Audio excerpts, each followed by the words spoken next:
ça fait 8 ans qu'on est là. Et Cooks existe depuis 10 ans cet été-là. Là, oui, on est en centre-ville en 5 minutes. Ouais. Du côté, on arrive par la gare en fait. Alors, de construire en Limousin, c'est clairement un choix et c'est pas par défaut. Moi, j'ai grandi ici. J'ai bossé un petit peu, forcément, quand j'étais intermittent, je suis monté bosser un peu sur Paris et un petit peu à Lyon aussi. Et très sincèrement, je trouve qu'ici, on a les avantages d'une ville, dans le sens où on a un opéra, on a de quoi sortir, etc. Mais on n'en a pas les inconvénients, c'est-à-dire qu'il n'y a pas de bouchon, on est tranquille. Et puis moi, j'habite à la campagne et en 15 minutes, je suis au taf et ça me va très bien, quoi. Donc voilà, nous, on est implanté sur Esters. Ce qui est bien, c'est qu'on est en bordure d'Esters. Donc derrière, on a de la végétation, de la nature, ce qui fait qu'on est plutôt bien quand on veut manger dehors, quand il fait beau comme ça. Et puis le projet qu'on a, c'est de développer Curiosity Studio, qui est le nom du bâtiment. On veut en faire un pôle cinéma et audiovisuel, donc effectivement ça regroupe aujourd'hui Cooks Productions, Adamantin et Pixine. Et on a pour projet de construire un deuxième bâtiment dans lequel on va accueillir d'autres sociétés de production, mais aussi qui sont en lien avec l'audiovisuel. Donc on a réuni tous les acteurs de l'audiovisuel, on va dire du Limousin et voire même de la Nouvelle-Aquitaine.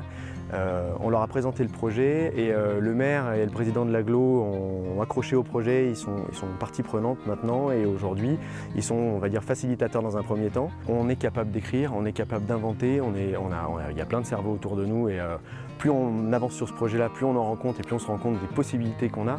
Il faut réunir tout ce petit monde et réussir à créer ensemble ici plutôt que de laisser partir tout le monde, aller créer ailleurs parce qu'on ne leur donne pas les moyens ici de le faire.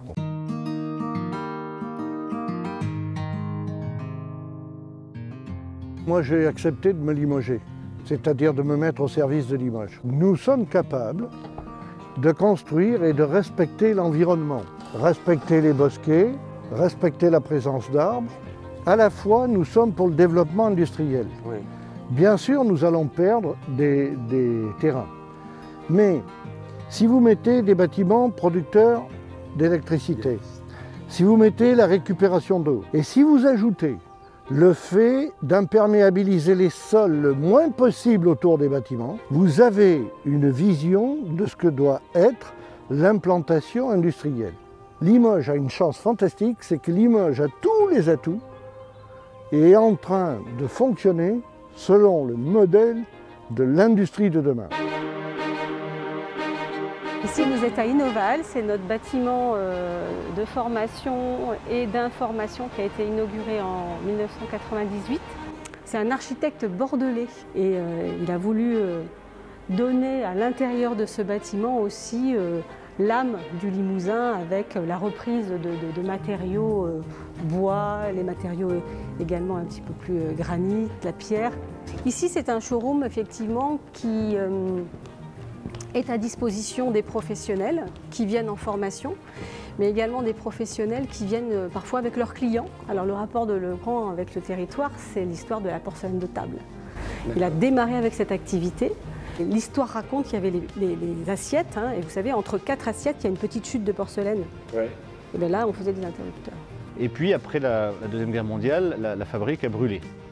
Un incendie classique, et au moment de reconstruire la fabrique, les propriétaires se sont dit, bon, est-ce qu'on continue dans la porcelaine ou est-ce qu'on s'oriente exclusivement sur l'appareillage électrique? Monsieur Verspiret avait dit les Français en après-guerre, ils ont beaucoup plus besoin de l'électricité plutôt que d'avoir de la belle porcelaine sur la table. On est très content d'être un champion du monde ici basé sur le territoire, parce que nous sommes un champion du monde des infrastructures électriques et numériques du bâtiment, on le revendique. On est une des rares sociétés du CAC 40 à avoir son siège social sur un territoire qui n'est pas un territoire parisien. On a notre centre principal de R&D qui est ici à Limoges, donc la recherche elle se fait aussi ici à Limoges. Moi j'y vis depuis bientôt 20 ans, donc je suis plutôt un adepte de Limoges. Je trouve qu'on y a tout ce qu'on peut avoir dans une belle ville de province de taille intermédiaire. Moi, ça m'est assez régulièrement arrivé de parler de Limoges avec un client russe ou un client chinois ou un client américain. Donc on essaie de mettre Limoges sur la carte du monde avec notre réseau commercial. Et puis, à l'usage, Limoges, ça s'avère un très bel endroit pour recruter et retenir les talents. Et, à une époque, c'était un peu ringard d'aller en province. Maintenant, je pense que ça devient à la mode.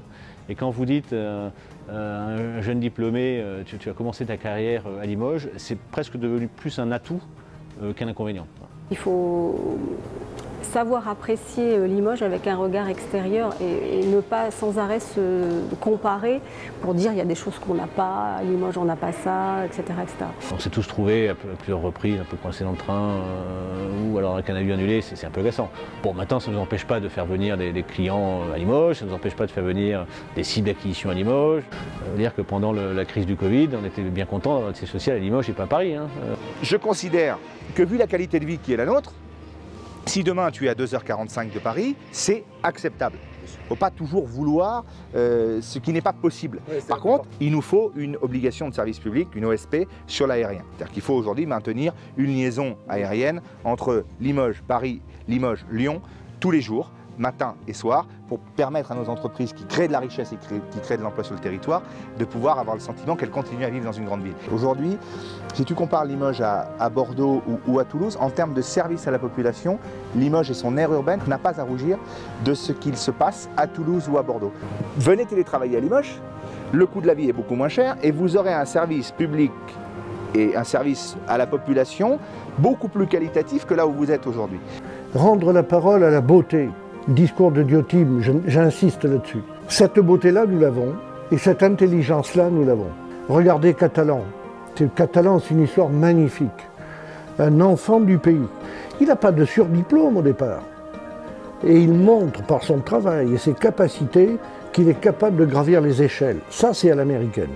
On lui confie l'usine de Limoges. Et on lui dit, voilà, on vous met un gros chèque pour la fermer. Il réfléchit, il va voir son staff américain, il leur dit voilà, je ne veux pas de gros chèques et je ne la fermerai pas. Moi je vous propose d'en faire une usine ultra moderne qui sera la pépite du groupe. On se croirait dans un James Bond un peu quand même, hein. Oh bah si, je trouve. C'est un truc nucléaire, vous me faites peur. Catalent, c'est un groupe américain, c'est l'un des premiers fournisseurs de médicaments dans le monde. Ouais. Plus de 77 milliards de médicaments distribués chaque année. Et on fabrique ici 200 000 seringues par jour. Ce qui fait à peu près, en moyenne historique, 55 millions de seringues à l'année.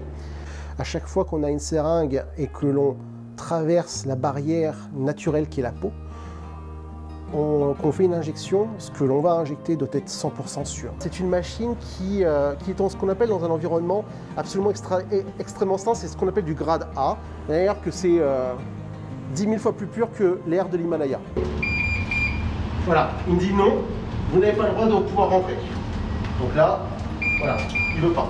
Je suis PDG, mais j'ai pas le droit de rentrer dans cette zone-là. Nos employés sont extrêmement engagés dans ce qu'ils font parce qu'ils savent que derrière chacune des seringues qu'ils font, s'ils se loupent, même serait-ce qu'une, potentiellement, ça peut être extrêmement grave. Ça peut être un enfant, ça peut être quelqu'un de leur famille. Donc c'est pour ça que j'ai un taux d'engagement sur l'entreprise qui est phénoménal. Plus de 87% des employés qui sont engagés, qui nous place comme étant la première usine au monde, parmi les 40 usines du groupe Catalent, avec les employés les plus engagés. Et c'est une des raisons aussi pour lesquelles ils sont mieux payés qu'ailleurs. C'est parce qu'aussi ils font un travail sur lequel il y a un réel impact sur la vie des autres. J'aime me voir comme un patron social. J'ai envie de me voir comme un patron social. Je ne suis pas sûr que tous mes employés me voient comme un patron social. Mais j'ai à cœur, finalement, simplement une sorte de justice, d'avoir envie de répartir les richesses autant que possible et de pouvoir en faire bénéficier l'intégralité des employés. J'ai fait mes premières études avec l'IUT Génie Biologique de Limoges, à l'IUT. Donc je suis limougeot. Je viens de la ZUB de Corniac, plus exactement, les grandes tours qui sont à côté de Beaublanc. La ville de Limoges est finalement, des fois un petit peu trop introvertie. Comment on gère l'enclavement si on ne veut pas se montrer. Aujourd'hui, je pense qu'il y a une vraie volonté de se montrer. On attend avec impatience nos compétiteurs qui viennent s'installer sur Limoges. Ça paraît un petit peu hallucinant de dire ça, mais partager nos ressources, point de vue effectivement filière, mais aussi compétences, de façon à pouvoir apporter de la valeur au territoire. Est-ce qu'on est élu pour faire des choses pour la cité, la politis? Pour moi, l'éthique de l'élu, ce n'est pas de veiller à être réélu, c'est de veiller à accepter l'idée de l'inconfort pour faire aboutir quelque chose d'utile pour le territoire. La politique, c'est l'art du compromis.